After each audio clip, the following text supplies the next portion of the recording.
Ang smart machine dito ay ginamit ng 7 araw na may total na 110 meters. Ito ang printer head.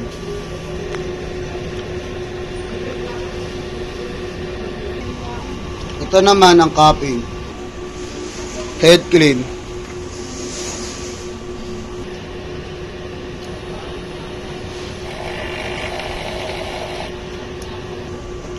Punasan ng wiper.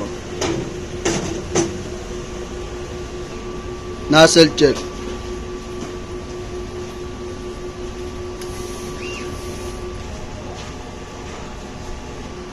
Wala aming in-house order.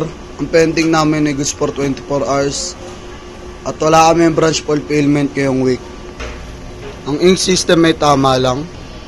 Ang waste tank ay nalinis kahapon. Ito naman ang ABR at ground wire. Dito naman lagayan namin ng mga stocks. Dito ang used. Dito naman ang unused. Dito naman nakalagay yung stock namin para sa sable paper roll. Dito naman ang records ng mga nagamit para sa cyan, magenta, yellow, at black. Andito naman ang para sa sable paper roll. Andito naman ang aming daily output.